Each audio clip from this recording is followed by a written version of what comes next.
בוקר טוב, זק. בוקר טוב אורי, מה שלומך? בסדר גמור. בוקר עם בשורות, אני מקווה. גם קצת בוקר בהקשר מיוחד. מיוחד, בהקשר של השיחה שלנו. אני אגיע לזה עוד מעט. ניקח רגע להציג אותך, אוקיי? זק הוא לוחם במילואים, והיום מנחה ומטפל שעוסק בליווי גברים בתהליכי חוסן וריפוי, דרך מעגלי גברים בעיקר, עבודה עם נשימה, עם קרח ועבודת גוף נפש, עבודה סומטית. אה, עבודה מאוד מאוד משמעותית, גם נוגעת בדברים שאני עושה, אז זה משמח אותי, מרגש אותי. עוד מעט נדבר, אני רוצה לשמוע ממך עוד. אנחנו לא ממש מכירים, יש לנו רק היכרות מאוד ראשונית, כן. זה מאוד מאוד משמח אותי ומסקרן אותי לשמוע על העבודה החשובה הזאת.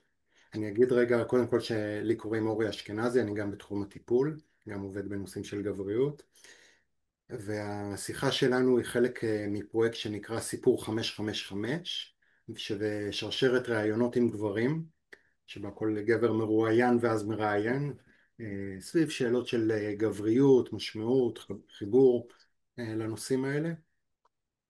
והנושא שאתה בחרת לדבר עליו הוא מעבר לקרב, חזרה לעצמי. כותרת מרתקת בעיניי, מאוד נוגעת בי. עוד לפני שאני מבין מה זה אומר מבחינתך, ואני אשמח להתחיל עם זה, אשמח לשמוע מבחינתך מה זה אומר מעבר לקרב, חזרה לעצמי.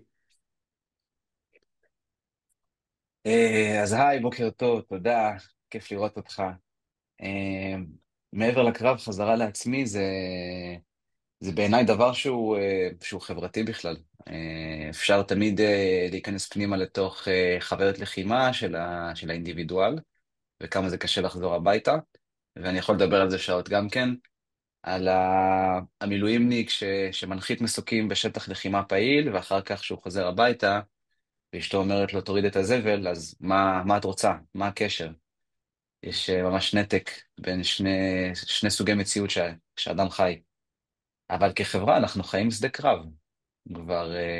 כבר לפחות שנתיים. והדבר הזה יש לו השלכות שאנחנו לא מתייחסים אליהן. אני רואה בזה כמשימה חשובה לחבר אותנו כחברה לתוך תחושות של קהילה, לתוך ריפוי קולקטיבי, לתוך הכרה בכלל. אז, שקשה, שמאתגר, אז זה נושא שלם. אתה אומר בעצם, כאילו שני דברים אני שומע שאתה מעלה. הנושא אחד זה המעבר ממציאות של להנחית מסוק, יריות, כל הסיטואציה הדרמטית וההישרדותית של הקרב, למעבר שאתה צריך לחבק ילד על הידיים או להוריד את ההשפעה. מציאות כל כך שונה, ואתה מדבר גם אה, על זה שפתאום כל החברה שלנו היא בעצם כבר לא במציאות הפשוטה של הורי ילד או זוגיות, אלא מציאות מאוד הישרדותית. כן, אני חושב שזה בכלל הגיע לאיזושהי נקודת רתיחה ב...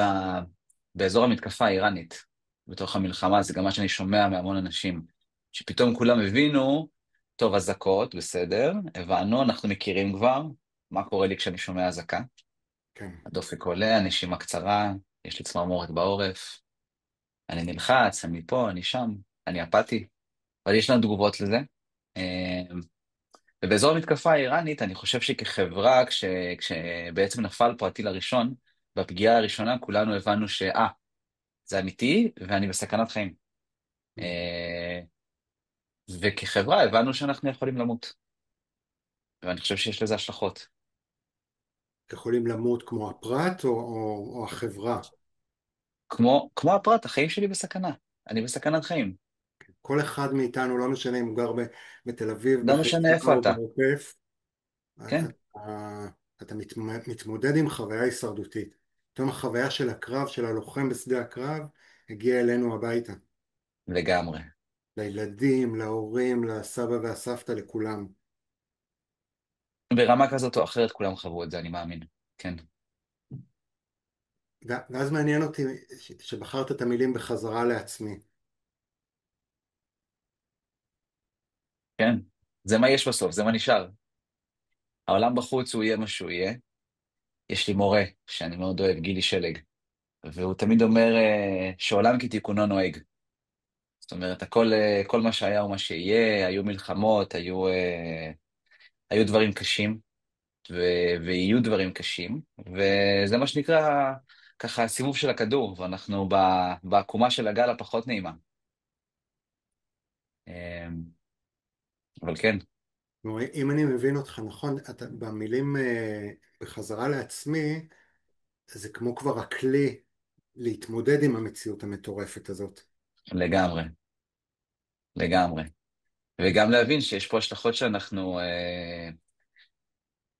גם המלחמה של המדיה ושל התודעה זה עניין. אנחנו חיים בדור שבו מאוד מאוד קשה לדעת מה נכון ומה לא נכון, וההפחדה היא מאוד מאוד חזקה, וכל מה שקורה ברשתות, ואנחנו הכי חשופים למה אי פעם שהיינו, לכמות המידע, ו, זה ממש משימה להישאר בשפיות. זה ממש ממש משימה, זה ממש אתגר. אז אתה יודע, אני אשמח אם בעצם אתה עושה עבודה עם גברים חוזרים משדה הקרב, אנשים שחוו ברמה כזאת או אחרת פוסט-טראומה, חוו טראומה ונמצאים אולי בחוויה של פוסט-טראומה, וזה דבר שהוא מאוד מאוד מדובר היום, ואני חושב שאנחנו פוגשים אותו בצורות כאלה ואחרות ביום יום, אנחנו פוגשים כמו את העדים את הגלים של זה. אבל רובנו לא פוגשים את זה בצורה שאתה פוגש, בתוך עבודה, עם מודעות, ממש לשמוע את האנשים מדברים על זה. אני חושב שזה משהו שאותי מאוד מעניין ויכול לעניין אנשים הרבה. מזכירים את המילה הזאת זבוב על הקיר, שהיו רוצים להיות זבוב על הקיר במעגלי גברים, בסדנאות כאלה. כן. אז אם תוכל באיזשהו אופן לקחת אותנו לשם, אני אשמח. בטח, זה גם קטע, כי יש הרבה אנשים שזה בדיוק הפוך. הם כאילו, הם לא רוצים לשמוע. ו... או שכאילו שואלים אותי, וואו, זה מה שאתה עושה? וואו, זה לא קשה? וואו, איך אתה עושה את זה? או מין כזה, הם לא כל כך רוצים לדעת. וכאילו, מבחינתי, דבר ראשון, זה העבודה הכי מספקת בעולם.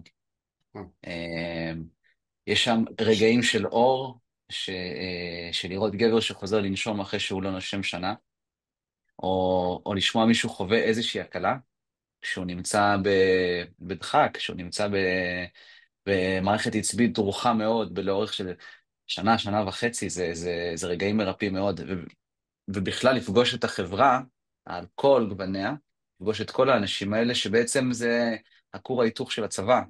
אחד מהדברים היפים שיש שם, ימנים, שמאלנים, דתיים, חילונים, פשוט לא משנה, יושבים ביחד וחוו את הדברים ביחד, ואוהבים אחד את השני, ותומכים אחד בשני, ולראות אותם מחכים לחזור הביתה כדי לתקן את החברה. אני ממש כאילו מרגיש שפגשתי מנהיגים שכרגע שעסוקים בלחימה, וכשהם יחזרו לחברה, אז הם יביאו איתם בשורה ושינוי. והדבר הזה הוא מדהים, והוא גם קשה, והוא גם קשה. כזה מרגיש שאני יכול לכתוב ספר על כל הדברים שאני שמעתי. אם זה היה יחסית בתחילת המלחמה, לשמוע כל סיפור מכל קיבוץ, מכל זווית בעוטף, בשביעי לאוקטובר, לפגוש לוחמים, פגשתי אלפי מילואימניקים. אה, ו, לשמוע אותם מספרים את הסיפור הזה, להחזיק את גודל התמונה בראש, ובכלל להבין מה זה דחק, ומה זה טראומה, ומה קורה שם, אז אתה ולשמוע יכול, אנשים מה זה? אתה יכול זק לקחת אותנו ממש אתה יודע, עוד לפני שמדברים על זה שהם חוזרים לחברה עם מנהיגות, שאני יכול לראות גם את הדבר הזה, אבל אני מניח שהם קודם כל באים עם כאב גדול, עם קושי, כן, מי יותר ומי פחות, אתה יודע, זה לא משהו שהוא בטח לא קל להם כגברים לוחמים לחשוף את זה. אנחנו פוגשים את זה גם. יש ויש, אתה תהיה נורא מופתע. אני הגעתי לעיבודים, יש איזושהי תנועה בעצם שנקראת עיבוד לחימתי, אנחנו לוקחים בעצם צוותים, פלוגות, מחלקות, ויושבים איתם בשיח וכל מיני שיטות, ובעצם אנחנו מאבדים את מה שהם חוו. ולפעמים אתה מגיע לצוות של חבר'ה בני 50, גברים קשוחים מאוד שעברו מלא, ואתה אומר לעצמך, וואו, כאילו, אני הולך ליפול היום, אני הולך כזה לשבת איתם, ויש שקט בחדר. גם אתה מגיע כאיזשהו זר, זה גם, אגב, כאילו, היתרון שלי, שאני מגיע בתור איש מילואים, ואני חי את הדבר יחד איתם בעצם. אז כן. יש לי איזושהי, כאילו, גישה יותר קלה. אה, והם רק מחכים, הם רק מחכים לדבר ולפתוח ולשתף ולחלוק את הכאב שלהם. ראיתי דברים מדהימים. אה, ושמעתי דברים מאוד טובים ומאוד קשים, והכל מהכל, כל החיים כולם. אה, כן. אתה יכול לצלול ממש לסיפור אחד מסוים שככה נגע כן, בך? יש איזשהו סיפור שהולך איתי, בהקשר של, כשאנחנו מדברים הרבה פעמים על טראומה, אז יש שיח על בעצם זיכרון חוזר, על איזושהי תמונה שחוזרת לי, איזשהו משהו שרץ בלופים. כן. והייתי בעיבוד עם איזשהו קצין בכיר, שהיה פעיל בכל הלחימה בעוטף, ממש מההתחלה, וראה מה שאפשר לראות, ועשה מה שאפשר לעשות, ובסוף כשהוא סיפר על מה שככה רודף אותו, הוא בעצם סיפר על איזשהו מכשיר חשמלי זרוק, בשטח בין העוטף לבין עזה. Mhm. זאת אומרת, משהו שלקחו מאחד הבתים של העוטף ונפל בדרך. כאילו זרוק באמצע השטח, פשוט מכשיר חשמלי. אמ, וכאילו בשבילו זה היה דבר כזה. כך נראה פוגרום. מכשיר ביתי, משהו, ביתי, משהו כן, מתוך כן, היום-יום כן, כן, כן, ש- כן. כן. אוקיי, זה מה שחוזר לו. זה מה וואו. שחוזר לו כל הזמן. כן. זה רק, אתה יודע, סיפור אחד, והדבר הלך והשתנה, וכל הזמן לשמוע את הדברים, וגם כשהלחימה משתנה, אנחנו חווים את זה בתוך העיבודים, ואנשים שחוזרים הביתה, והשפעות על הילד, אה, אם זה ככה ילדים שחזרו לכל מיני דפוסים פחות טובים שהיו להם, אם זה אנשים שמדווחים שהם, אתה יודע, כשבן מגיע הביתה, הוא אומר, אני לא מרגיש יותר, אני לא מרגיש אהבה. ואז הוא, רגע, אני לא אוהב את הילדים שלי יותר. איזה דבר קשה זה בתור אבא להרגיש שאתה לא אוהב. וואו. אה, או שהילד שלך הוא לא מזהה אותך, כי כשאתה יצאת ל-150, ל-200 יום, הוא היה בן, לא יודע, 8 חודשים או בן שנה, ואתה חוזר הביתה והוא לא יודע מי אתה. אז מה עושים נגיד עם החוויה הזאת שהלב סגור, שהוא לא יכול לאהוב, מה אתם עושים במעגל? עולה קול כזה? קודם כל להכיר בזה שזה נורמלי, יש לנו מנגנונים שהם שומרים עלינו, שאנחנו צריכים אותם, ממש. ושהדברים עוברים, הדברים עוברים בעדינות ובזמן, ורוב התסמינים חולפים עם הזמן. בסוף כולנו על הספקטרום איפשהו, של של דחק ושל טראומה. קשה לקרוא לזה פוסט בכלל, כי אנחנו עדיין בתוך האירוע, למרות שהבוקר בשורות טובות, אבל עדיין זה קיים. אה, כן, אני רוצה רגע להתעכב על זה, כי אתה יודע, יכול להיות ששומע אותנו עכשיו כן, איזה חייל, איזה לוחם, או איזה בת זוג, או מישהו, או אימא של, כן. נגיד נדבר רגע על אותו לוחם שבא הביתה לא מרגיש שהוא אוהב, חוויה נורא קשה, ממש פציעה חוויה של נורא קשה. הלב. כן, ובעצם מה שאתה אומר לו, קודם כל שזה טבעי, שהוא לא היחיד שמרגיש ככה. זה נכון, דבר ראשון. נכון. קודם כל, ושזה חולף נשימה עם עמוקה, הזמן. שהדבר הזה כן, משתנה. זה לא, כן, זה חוויה טבעית שגם יש בה שינוי. כן. ואתה לא לבד, ואתה לא דפוק. רגע, מה זה אומר שאתה לא לבד? כי זה, זה זה נורא אומר נורא שנגיד זה בודד. חלק מהקסם של העיבודים בעצם, זה כשהם יושבים ביחד, ואז כשמישהו מעז נגיד לפתוח את הפתח ולהגיד, אני לא מרגיש יותר, ואז אני יכול לשאול את החבר'ה, ואז יש שקט בחדר, ואז אני יכול לשאול, בהרמת יד, מי גם כן מרגיש כאן שהוא לא מרגיש? ויש לך 80-90% מהחדר שמרימים את היד, אז הבן אדם מבין רגע, יש איזה רגע של ריפוי עמוק, שהוא באמת, הוא קולט שהוא לא לבד, שהוא לא דפוק. נכון. כן, זה מאוד חזק. וזה כמו שאני אשב כלומר, עם חברים עצם שלי זה, בבית. כלומר, אני חושב שהחוויה של הבדידות היא חוויה נורא נורא משמעותית, קשה, מאוד. כואבת. בעיקר אם מדברים על, נגיד, על החוויה הזאת של הלב סגור, יש בזה בדידות מאוד מאוד גדולה. ו- ואז, וביציאה הביתה עוד יותר, כן. כן? כי כשאתה בצבא, אז אתה בעצם עם החברים שלך, וכולם מבינים אותך. Hmm, ואז כשאתה יוצא הביתה, אז יש איזשהו אלמנט של לבד, של זר לא יבין זאת. כן, כן, כן. אז יש, הלא לבד הוא גם מקבל ביטוי במעגל שאתם מקיימים, אבל הוא גם מקבל ביטוי, אני מקווה, במסר שאנחנו מנסים להעביר פה, שהחוויה הזאת שאתה חווה, אתה לא היחיד שחווה אותה ברגעים אלה ממש, יש עוד אנשים שחווים חוויה כזאת, ויש אחרים שחוו אותה וזה כבר, אולי כבר התרכך אצלם, אז זה אני חושב מסר מאוד מאוד משמעותי. תודה על זה. כן. שהוא תקף גם, אגב, לכל החברה שלנו. אתה לא לבד, אנחנו לא לבד. את לא לבד בחרדה, בפחד, בכאב, נכון, כי בשכול, הבדידות באובדן. בעצם, גם הבת זוג של אותו לוחם מרגישה נורא נורא לבד.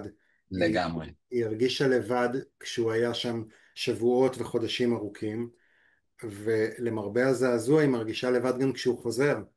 נכון, נכון. זאת כי חוויה, חוזר גבר אחר. חובר, כן, גבר אחר או בחוויה אחרת, או שהלב שלו כן, סגור, כן, יש כן, שם איזשהו חוסר נגישות, ושם יש בדידות מאוד גדולה גם עבורה. נכון. והיא החזיקה את הבית לבד. כן, כן, כן. יש ממש, יש גם המון המון היום כבר יוזמות וריטריטים שעוסקים בזוגיות ובנשות המילואימניקים, כי זה באמת נושא שלם. נכון. כן, מה היית אומר לה?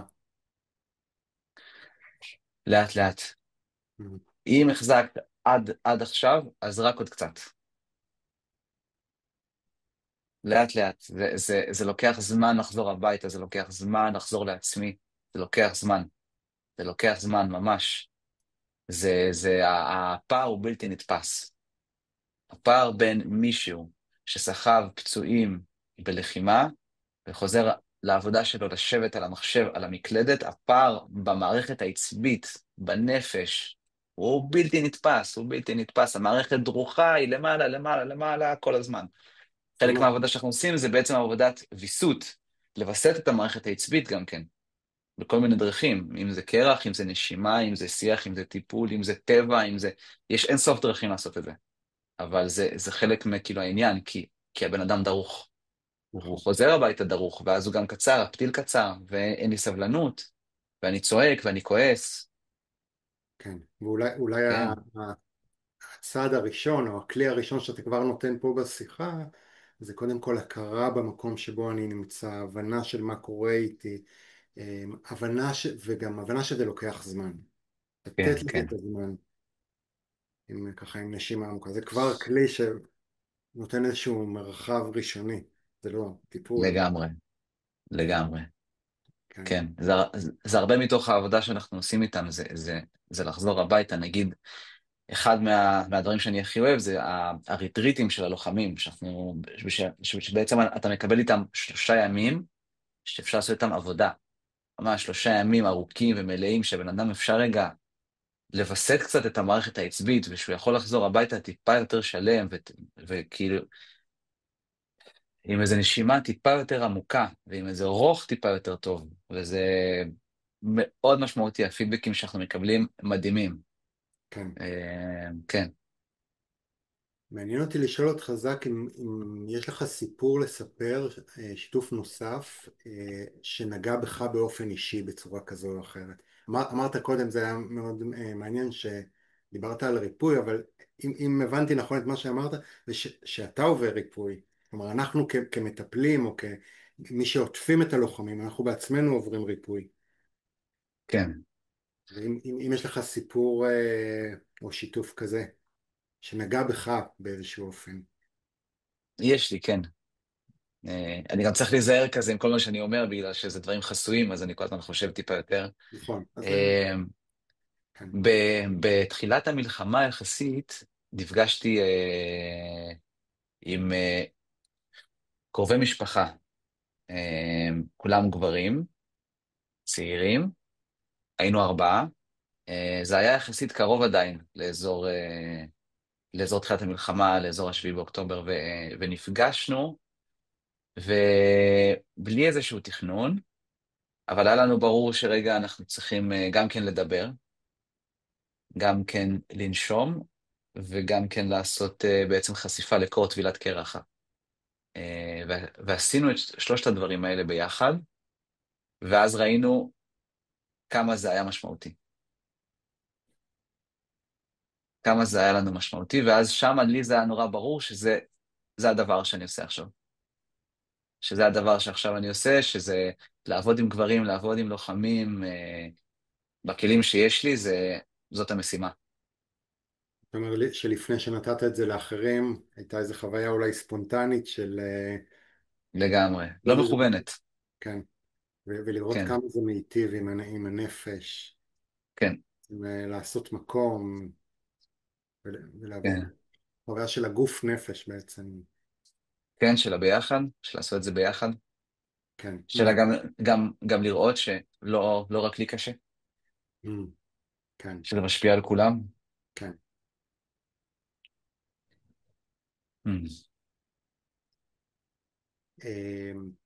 אמרת לי שדיברנו לפני השיחה הזאת, אז דיברת משהו על ההיבט החברתי, אה, על ההיבט שלנו כחברה, איך אנחנו מתמודדים עם זה. אתה רוצה להגיד על זה משהו? כן, אני יכול להגיד על זה משהו. אני חושב שאנחנו כחברה, קודם כל מאוד טובים בלשלוח גברים לקרב. מאוד טובים בזה. האתוס הגברי, הצה"ל והצבא, אנחנו מאוד טובים בזה. ולקבל אותם בחזרה, אנחנו קצת פחות טובים. עדיין יש פוסט-טראומטים שממש נאבקים על הזכות קיום שלהם. שכאילו עדיין מרגישים שקופים, שעדיין יש להם המון קשיים. ואנחנו שוכחים שזה דבר שהוא מאוד מאוד חשוב. באחד המיזמים שאני עובד בהם, כפר מעבר, שזה ריטריטים של לוחמים, שזה מיזם מדהים. אני חושב שגם מי שהקים אותו בעצם התראיין פה, אלעד חדד. כן. אה, אחד מהתפיסות שמובילות שם זה שלחזור משדה הקרב, יש לזה תורה. ו, וזה משהו שהוא שבטי וטקסי שאנחנו שכחנו ואנחנו לא עושים אותו יותר, והוא חשוב מאוד. גם משה רבנו, שחזר מהמלחמה במדיין, הושיב את העם הלוחמים מחוץ למחנה, 3 ימים. יש לנו שם פער, אנחנו לא יודעים מה הם עשו ב3 ימים האלה, זה לא מפורט. אבל אנחנו יודעים שהם לקחו 3 ימים משדה הקרב לפני שהם באו חזרה הביתה. מעבר. ויש מלא טקסים במלא מקומות, מלא מלא בשבטים, בתרבויות עתיקות. זה דבר שהוא חשוב מאוד, שאנחנו קצת שכחנו אותו. אתה יודע, אני מקשיב למה שאתה אומר ואני חושב על זה שמעבר לעניין של הטקס, כמו הטקס זה המענה, אבל יש פה עניין תפיסתי. אני חושב על עצמי בתור גבר או מישהו שהיה לוחם, והמחשבה שאני הולך, לוקח נשק והולך ויהיה גיבור ויהיה חזק ויגן על המשפחה שלי ועל החברים שלי, היא מחשבה מרוממת באיזשהו אופן, לפחות אזורים מסוימים בנפש שלי מתעוררים לקראתה. נכון? והמחשבה שאני אחזור הביתה פצוע, כואב, נזקק, היא לא מחשבה, היא מחשבה שמעלה בי עצבות ובדידות. ובגלל זה אנחנו קודם כל זה פנימי בתוכנו, בתוך כל אחד מאיתנו, יכול להיות בתוך הנפש של הלוחמים, ויכול להיות גם בתודעה הגלובלית. זה מה שמשמח אותנו, ללכת, להפציץ באיראן, להצליח, לנצח. ומה קורה עם אלה שהפציצו וחוזרים עכשיו הביתה וראו את הזוועות? הנפש שלהם שבורה, ומול זה אנחנו אבודים. מול הסכנה אנחנו מתעוררים לפעמים, ואל מול השבר הפנימי אנחנו אבודים. ולעשות לו מקום זה בעצם מה שאתם עושים. כן, להסכים לקבל ולפגוש את זה. לגמרי.